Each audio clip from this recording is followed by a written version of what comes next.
इंसानों को धरती पर आए करोड़ों साल हो चुके हैं और इंसानों ने धीरे धीरे इस वातावरण में जीना सीख लिया है, जिसके चलते इंसानों ने कई शहर भी बसाए हैं। सबसे पहले की सभ्यताओं में मेसोपोटामिया की सभ्यता को सबसे प्राचीन माना जाता है, जिसमें कई शहरों का जिक्र है। क्या आपने ऐसे शहर के बारे में सुना है जिसे देवताओं ने बसाया हो?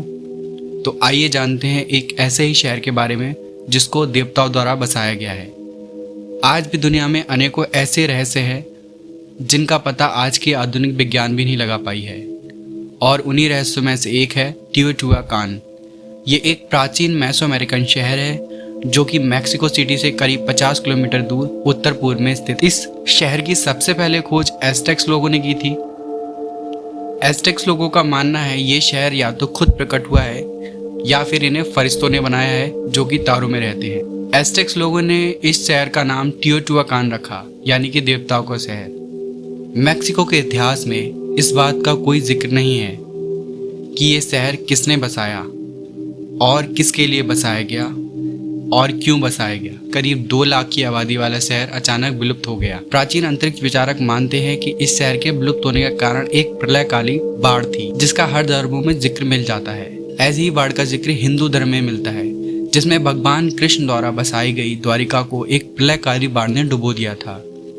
1963 में हुए आर्कियोलॉजिकल एक्सकवेशन में द्वारिका शहर के होने का सबूत पाया गया, जिसमें कई पिलर, मूर्तियां और आर्टिफैक्ट शामिल थे, जिससे यह साबित हो गया कि द्वारिका शहर के विलुप्त होने के कारण भी एक प्रलयकारी बाढ़ थी। ऐसा माना जाता है कि जब भगवान धरती का अंत करते हैं तो उस समय एक प्रलयकारी बाढ़ आती है, जिसकी वजह से धरती पर पाई जाने वाली सभी जीव जंतु और चीजों का विनाश हो जाता है और फिर से एक नए युग की शुरुआत होती है। टियोटिहुआकान को करीब 400 एडी में बसाया गया था, जो कि काफी आधुनिक और अपने समय से परे था। इस सिटी को सन 1987 में यूनेस्को द्वारा वर्ल्ड हेरिटेज साइट का दर्जा दिया गया।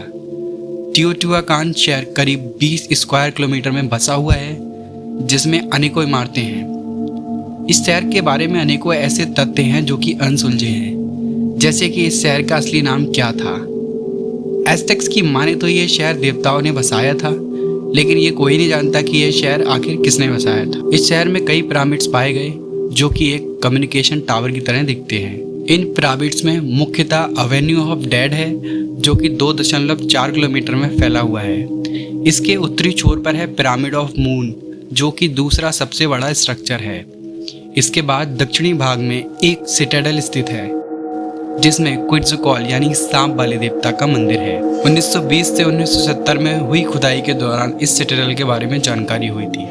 इस मंदिर में काफ़ी डेकोरेटेड आइटम्स और वॉल्स थी, जो कि हेमेटाइट रेड से पेंटेड थी, और कई देवताओं के पत्थर से बने स्तर भी पाए गए। 1980 में आर्कियोलॉजिस्ट को यहाँ से करीब 18 आदमियों के कंकाल मिले थे, जिनकी जांच करने के बाद ये पता चला कि इन्हें किसी खास तरह के रीति रिवाजों के तहत बलि चढ़ाया गया है। और कार्बन डेटिंग करने पर पता चला ये ग्रेव 200 सीई के पास बनाई गई थी। इस शहर का एक्सकवेशन 1884 में शुरू हुआ, जिसको अमेरिकन आर्कियोलॉजिस्ट रेनी मिलियर ने शुरू किया था। रिसर्चर्स का मानना था कि इतने बड़े शहर का निर्माण संभव नहीं है, क्योंकि इसके निर्माण में कई टनों वजनी पत्थरों का प्रयोग किया गया था, क्योंकि उस समय शायद ही कोई ऐसी टेक्नोलॉजी रही होगी जिससे इतने बड़े पिरामिड्स का निर्माण हो सके। रिसर्चर्स का मानना है ये शहर उस समय पाई जाने वाली अति उन्नत टेक्नोलॉजी से बने हैं, या फिर किसी तरीके की खास परग्राही शक्ति का इस्तेमाल हुआ होगा। काफ़ी रिसर्च करने के बाद ये पता चला कि एवेन्यू ऑफ डेड में अब्रक यानी ग्रेफाइट के कुछ चैम्बर्स मिले। अब्रक का इस्तेमाल आज कई चीज़ों में किया जाता है। ये कार्बन की प्योर फॉर्म है। ऐसे इसका यूज़ हीट शील्ड के तौर पर एयरक्राफ्ट्स में किया जाता है। अक्टूबर 2003 में हुई मूसलाधार बारिश के कारण एक पिरामिड के पास बहुत बड़ा गड्ढा हो गया। इस गड्ढे की जांच करने पर पता चला कि वहां पर एक प्राचीन सुरंग है जो सीधे पिरामिड के ठीक बीचों बीच तक जाती है, और वहां पर कुछ और रास्ते भी हैं जो उस सुरंग से होकर जाते हैं। इस सुरंग में उन्हें कई हैरान कर देने वाली चीजें मिली, जिसमें मिट्टी के बर्तन, कुछ मूर्तियां और एक तरल पानी से भरा एक गड्ढा मिला। मरकरी का इस्तेमाल कुछ खास तरह के कामों में ही किया जाता है, जो कि नेचुरल फॉर्म में सिनेबार में मिलता है, जिसको निकालने के लिए खास तापमान की जरूरत पड़ती है। आखिर उस समय वह पारा इतनी बड़ी मात्रा में कहाँ से लाया गया था और पारा चूँकि काफ़ी डेंस होने की वजह से काफ़ी भारी होता है। अगर तरल पारे को 1 लीटर की बोतल में भरा जाए तो इसका वजन करीब 13 किलोग्राम होगा। तो सवाल ये उठता है कि आखिर इतना पारा वहाँ कैसे आया और उसका क्या यूज़ था। ऐसा माना जाता है मरकरी की खोज हिंदू धर्म में सबसे पहले की गई थी। उस समय मरकरी कुछ खास तरह के विमानों में यूज़ किया जाता था। इसका जिक्र विमाना शास्त्र में मिल जाता है।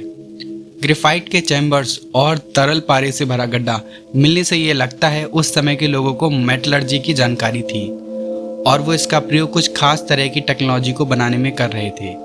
शायद किसी तरह की एंटी ग्रेविटेशनल टेक्नोलॉजी जिससे विमानों को बिना फ्यूल के हवा में तैराया जा सकता है, या फिर उनका संपर्क कुछ ऐसे जीवों से था जो उनको इस तरह का ज्ञान दे रहे थे। आज की वीडियो में इतना ही। अगर आपने अभी तक हमारा चैनल सब्सक्राइब नहीं किया है तो इसे सब्सक्राइब जरूर करें और नोटिफिकेशन के लिए बेल आइकन को दबाएं। और आपको ये वीडियो कैसी लगी हमें कमेंट सेक्शन में जरूर बताएं। मिलते हैं अगली वीडियो में कुछ और फैक्ट के साथ।